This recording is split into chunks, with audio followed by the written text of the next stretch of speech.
Hi guys, how are you all? I hope you all good at this time. So today we'll discuss about the ICICI mutual fund.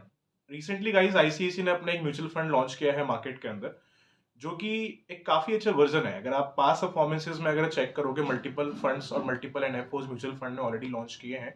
लेकिन इस time पे अगर आप देखेंगे तो mutual fund में एक अभी लेटेस्ट एक नया एनएफओ आया हुआ है जो कि आईसीआईसी कंपनी का है. इसका जो स्ट्रैटेजी है, जिस तरीके से पैसे को इन्वेस्ट कर रहा है आगे सेक्टर्स के अंदर, वो पिछले फंड्स के मुकाबले थोड़ा सा डिफरेंट है. और एक ऐसा स्ट्रैटेजी यूज कर रहे हैं जिसका अगर प्रयोग लॉन्ग टर्म के हिसाब से अगर करते हैं या शॉर्ट टर्म के हिसाब से करते हैं, they can generate the good returns. तो बेसिकली फंड का नाम है guys ICC prudential Nifty large mid cap 250 index fund.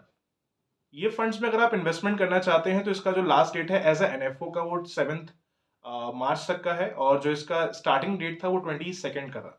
मतलब 22 को ये एज ए एनएफओ आया है, 22 फैब को, और जो लास्ट डेट है इसका एज ए एनएफओ का वो है 7 मार्च तक का. इस वीडियो में डिस्कशन ये करने वाले हैं कि ये फंड में क्या क्या फीचर्स हैं, किस तरीके से फंड काम करेगा. And I am definitely sure इस वीडियो को अगर आप स्टार्टिंग से लेकर एंड तक देखते हैं तो आपके जो माइंड के जितने भी डाउट्स हैं इस फंड के रिगार्डिंग वो पूरे पूरे क्लियर हो जाएंगे. एंड आपको एक विजन मिल जाएगा कि आपको इस फंड में इन्वेस्टमेंट क्यों करना चाहिए, क्या क्या फंड्स, क्या क्या इसके फीचर है और क्या क्या क्या बेनिफिट है. तो ऑटोमेटिकली माइंड में आपको क्लैरिटी मिल जाएगा कि इस फंड में आपको इन्वेस्टमेंट करना क्यों चाहिए. राइट. सबसे पहले अगर हम इसमें फंड की परफॉर्मेंस की बात करें कि इसके क्या रिटर्न्स आए हैं, बिकॉज मार्केट में अगर आप इन्वेस्टमेंट करते हो सबसे पहले माइंड में एक ही बात आती है कि मैं जिस फंड में इन्वेस्टमेंट करने जा रहा हूँ उसके रिटर्न्स क्या है. फीचर्स बेनिफिट हम लोग लास्ट में देखते हैं, बट सबसे इंपॉर्टेंट चीज आज के डेट में होती है, दैट इज रिटर्न्स. तो सबसे पहले हम रिटर्न की बात करें तो इस फंड ने अब तक जो रिटर्न प्रोवाइड किए हैं दैट इज 23% समथिंग. अगर आप इसकी पास परफॉर्मेंसेस को अगर चेक करते हो तो लास्ट 10 ईयर्स के अंदर इसका जो ऑलरेडी ग्रोथ आया हुआ है दैट इज 23% समथिंग. तो आइए इस वीडियो को शुरू करते हैं और इसमें रिटर्न्स के अलावा जो भी इसके सेक्टर्स हैं, जो परफॉर्मेंसेस हैं, जो इसके फीचर्स हैं, उसको स्टेप बाय स्टेप अंडरस्टैंड करते हैं. So hi guys, my name is Aditya. आइए शुरू करते हैं. एंड बिफोर द स्टार्ट आपसे रिक्वेस्ट है, if you are new in this channel so please try to subscribe this channel and share this video with everyone so that they can also understand the benefit of investment insurances. Okay. सबसे पहले अगर हम benefit की बात करें, इसके अंदर क्या क्या बेनिफिट्स हैं, क्या इसके एलिजिबिलिटी क्राइटेरियाज हैं, उसके लिए मैंने ऑलरेडी एक पीपीटी बनाया हुआ है आप लोगों के लिए, ताकि मैं इस प्लान का, इस फंड का जो भी इंफॉर्मेशन है प्रॉपर्ली मैं आपको दे सकूं. सबसे पहले हम इस फंड की बात करें तो एक म्यूचुअल फंड है जिसमें अपना पैसा आप इन्वेस्ट करने जा रहे हैं. फंड जैसे हमने ऑलरेडी डिस्कस किया है, it's ICICI prudential Nifty large mid cap 250 index fund. Returns की अगर बात करी जाए तो इसमें जो अब तक लास्ट 10 ईयर्स के अंदर रिटर्न जो प्रोवाइड किया है इट इज 23% समथिंग. 23.22% का इसका अब तक का रिटर्न आया हुआ है लास्ट 10 ईयर्स के अंदर में. तो ग्रोथ अगर देखा जाए इसका, तो ग्रोथ इस टाइम पे काफी पोटेंशियल है. अगर आप लॉन्ग टर्म के हिसाब से अगर इसमें इन्वेस्टमेंट करते हैं तो आप जैसे पास परफॉर्मेंस में देखोगे इसने 23% इजिली प्रोवाइड किया है, तो लॉन्ग टर्म के अंदर भी इससे हम अच्छा खासा रिटर्न एक्सपेक्ट कर सकते हैं. दूसरी चीज, इन्वेस्टमेंट करने के पहले एक चीज बहुत इंपॉर्टेंट है कि आप उस फंड की डिटेल्स को अंडरस्टैंड करिए कि जिसमें अपना पैसा आप इन्वेस्ट करने जा रहे हैं उसमें कंपनी किस किस टाइप की है, किस किस तरह के सेक्टर्स अवेलेबल हैं, और किस तरीके के पोर्टफोलियो को यूज कर रहे हैं. सबसे पहले अगर हम इसमें इस फंड के अगर नाम को अंडरस्टैंड करें तो इसमें एक वर्ड आ रहा है that is large mid cap 250 index fund. मतलब ये कि जो पैसा अपना इसमें आप इन्वेस्ट करने जा रहे हैं, आपका पैसा एक तरीके से दो साइड में जा रहा है. कुछ पैसा आपका जा रहा है मिड कैप साइड में, कुछ पैसा आपका जा रहा है लार्ज कैप के साइड में. फॉर एन एग्जाम्पल, कोई अगर आदमी इसमें 10,000 रुपीज अगर इन्वेस्टमेंट कर रहा है लॉन्ग टर्म के हिसाब से या फिर शॉर्ट टर्म के हिसाब से, तो बेसिकली आप अपना जो पैसा लगा रहे हो, आपका पैसा दो साइड में इन्वेस्ट हो रहा है. कुछ पैसा आपका लार्ज कैप की तरफ जा रहा है, कुछ पैसा आपका मिड कैप की तरफ जा रहा है. आप 50-50% मान सकते हैं. अगर आप 10,000 रुपीज अगर देते हैं, 10,000 में से 50% आपका जा रहा है लार्ज कैप के साइड में एंड 50% जा रहा है मिड कैप के साइड में. क्योंकि अभी तक मल्टीपल लोगों ने ऐसी इन्वेस्टमेंट करी है जहां पे लोगों ने या तो लार्ज कैप में डाला है, या तो मिड कैप में डाला है, तो स्मॉल कैप में डाला है. इस तरीके से डाइवर्सिफाई किया है. बट ये एक ऐसा फंड है जहां पर अपनी इन्वेस्टमेंट अगर आप कर रहे हैं तो आप अपना पैसा दोनों साइड में डाइवर्सिफाई कर रहे हैं. 10,000 भी डाल रहे हैं, 1,000 भी डाल रहे हैं, तो वो पैसा आपका दो साइड में जा रहा है, मिड कैप सेक्टर्स में और लार्ज कैप सेक्टर में. Mid cap sector, large cap sector already आप लोगों को इसका इन्फॉर्मेशन होगा. मिड कैप सेक्टर्स वो हैं आज के डेट में जो ऑलरेडी एक टाइम पहले परफॉर्मेंस दे चुके हैं. स्मॉल कैप सेक्टर की बात करें तो स्मॉल कैप के अंदर मोस्टली नई नई कंपनीज होती हैं जो मार्केट में एक पोटेंशियल रूप में हमेशा साबित हुई है कि जो भी स्मॉल कैप कंपनी उनके रिटर्न हमेशा अच्छे रहे हैं. There are very few company जिनके रिटर्न स्मॉल कैप में इतने बेटर नहीं है. लेकिन अगर आप मल्टीपल कंपनी अगर चेक करोगे, there are multiple funds, multiple plans जो एज अ स्मॉल कैप पे एक टाइम पहले आए थे और आज के डेट में वो लार्ज कैप और मिड कैप बन चुके हैं। तो right now we are not investing money in the small cap, हम फिलहाल मिड कैप और लार्ज कैप की बात कर रहे हैं। तो आप अपना जो पैसा इन्वेस्ट कर रहे हैं, आपका पैसा मिड कैप और लार्ज कैप सेक्टर के अंदर जा रहा है। मिड कैप थोड़ा सा पोटेंशियल इसलिए है बिकॉज इसकी परफॉर्मेंसेस को ऑलरेडी हम पास्ट में देख चुके हैं। एक आदमी का स्मॉल कैप में इन्वेस्टमेंट करता है तो उसका उसको इतना पास्ट के बारे में नहीं पता है। या तो वो कंपनी की पोर्टफोलियो चेक करेगा कि इसमें कौन कौन सी कंपनीज हैं, तो उससे वो आइडिया लगा सकता है कि इसमें क्या रिटर्न आएगा। क्योंकि स्मॉल कैप में एक ही ऑप्शन होता है, अपना पैसा अगर आप लॉन्ग टर्म के हिसाब से अगर इन्वेस्ट कर रहे हो तो उसके स्टॉक्स को आप चेक करते हो कि किस किस तरीके के स्टॉक्स हैं, क्या उनके रिटर्न्स वगैरह ऑलरेडी पास्ट में उन स्टॉक्स ने एज अ पर्सनली प्रोवाइड किए। तो उससे हम एनालिसिस करते हैं कि स्मॉल कैप वाला रिटर्न आएगा, क्या सही आएगा नहीं आएगा। बट मिड कैप एक वो ऑप्शन है जो ऑलरेडी एक टाइम पहले परफॉर्म कर चुका है। कोई भी कंपनी पहले स्मॉल कैप होती है, देन मिड कैप बनती है, देन लार्ज कैप बनती है। तो हमारा पैसा जो इन्वेस्टमेंट हो रहा है ऑब्वियसली इस फंड में मिड कैप और लार्ज कैप के अंदर ही हो रहा है। तो यहाँ से एक चीज साबित होती है कि इसका जो रिटर्न है, ऑलरेडी इसने कुछ टाइम पहले अपना रिटर्न परफॉर्मेंस अच्छा दिया है और अपने आप को मार्केट में इसने प्रूव कर दिया है। दैट इज वाई ये आज के टाइम मिड कैप और लार्ज कैप बन चुके हैं। ऑलराइट, अनदर चीज अगर हम इसमें डिस्कशन करें तो वो इसके सेक्टर्स हैं। अगर आप अपनी इन्वेस्टमेंट आप कर रहे हैं तो पास परफॉर्मेंस को देखना बहुत जरूरी है किसी भी फंड में या किसी भी प्लान के अंदर। लेकिन एक चीज को देखना जरूरी है, that is portfolio. Portfolio and sectors, कि अपना जो पैसा आप इन्वेस्ट कर रहे हो, आपका पैसा इस टाइम पे किस किस कंपनी के सेक्टर्स में जा रहा है और कौन कौन सी कंपनीज में प्रॉपर तरीके से लॉन्ग टर्म के लिए मैनेज किया जा रहा है। अगर हम इसमें कंपनीज की बात करें, सबसे पहले हम सेक्टर का डिस्कशन कर लेते हैं कि सेक्टर इसमें कौन कौन से हैं। तो सेक्टर इसके अंदर अवेलेबल है फाइनेंशियल सर्विसेज, आईटी है, इंफॉर्मेशन टेक्नोलॉजी इसके अंदर अवेलेबल है आपका, हेल्थ केयर है, ऑयल एंड गैस अवेलेबल है यहाँ पे, कैपिटल गुड्स है, automobile and auto components available है यहाँ पे आपके लिए, fast moving consumer goods available है, पावर अवेलेबल है, consumer durables and chemicals available है। तो सेक्टर्स की बात करी जाए तो ये वो सेक्टर्स हैं जो ऑलरेडी पास परफॉर्मेंसेस में इवन काफी फंड्स में रिटर्न अच्छे दे चुके हैं और ये वो सेक्टर्स हैं जो आने वाले टाइम में हमारे इंडिया के अंदर काफी अच्छे साबित होने वाले हैं।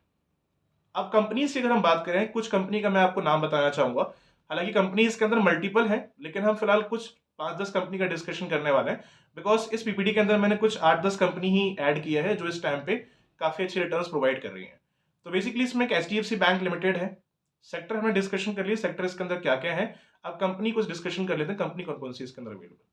तो राइट में इसमें एचडीएफसी बैंक लिमिटेड है, रिलायंस इंडस्ट्रीज है, आईसीसी बैंक है, इन्फोसिस है, लार्सन एंड ट्यूब्रो है, आईटीसी लिमिटेड है, टाटा कंसल्टेंसी है इसके अंदर, भारती एयरटेल है, एक्सिस बैंक है and power finance corporation limited available है।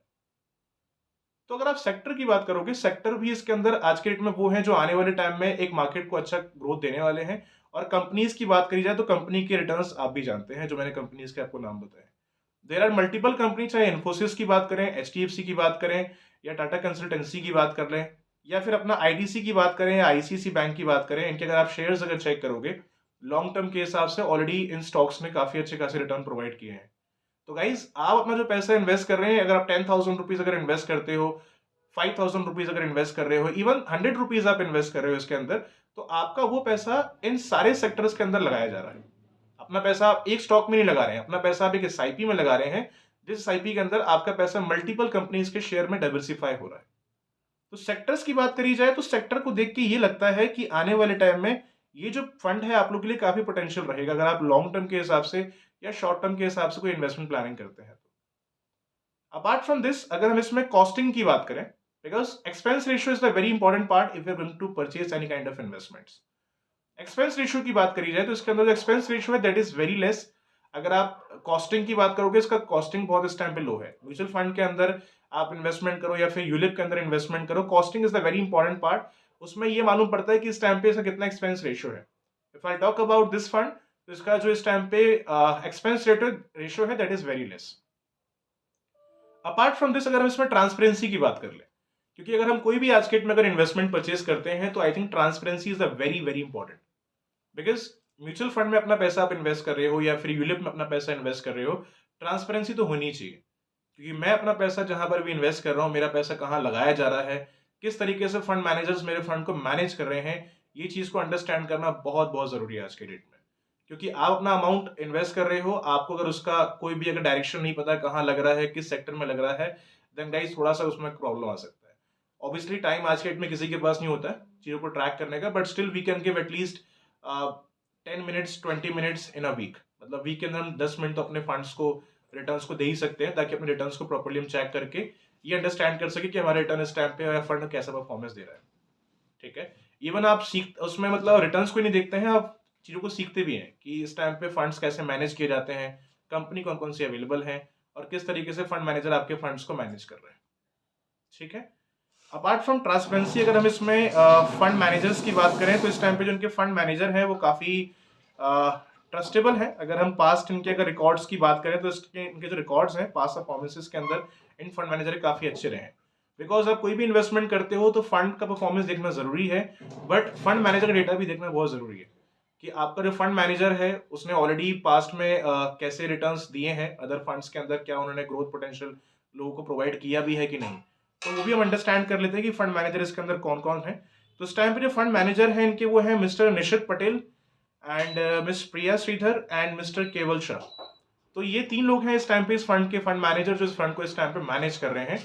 अगर आप इनके रिकॉर्ड्स चेक करोगे, even I already check the past records of these fund managers, तो इनके जो रिटर्न्स हैं जो फंड इन्होंने मैनेजर तक किए हैं इन द पास्ट, उनके रिटर्न्स प्रॉपर तरीके से मैनेजबली आए हैं। इवन अगर आप भी अगर चेक करना चाहते हैं आप सिंपली गूगल पे जाएं, वहाँ पे इनका नेम सर्च करें एंड वट एवर फंड इनके आप नाम के आगे लगा सकते हैं कि which fund this fund manager has manage, तो हम आपके डेटा आ जाएगा, वहाँ पे रिकॉर्ड निकाल के चेक कर सकते हैं। तो यहाँ से भी क्लियर है, अगर आप इनके फंड मैनेजर्स की बात करो तो they are also well educated, जो पिछले काफी टाइम से पैसों को मैनेज कर रहे हैं एंड ऑलरेडी उनके जो परफॉर्मेंसेज हैं पास्ट में जो फंड को मैनेज उन्होंने किया है उनके रिटर्न भी अब तक काफी अच्छे खासे आए हुए हैं।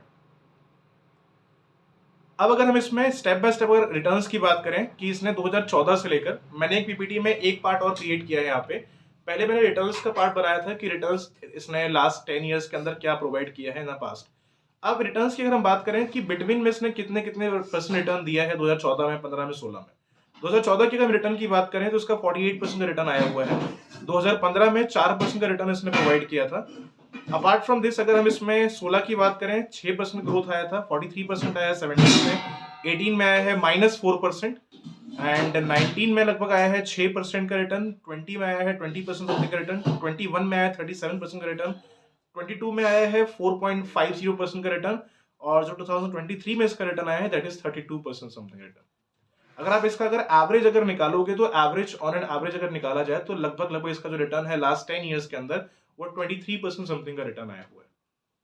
तो लॉन्ग टर्म के हिसाब से अगर आप इन्वेस्टमेंट करते हैं I think it's more better, आप लॉन्ग टर्म के हिसाब से इसमें जा सकते हो।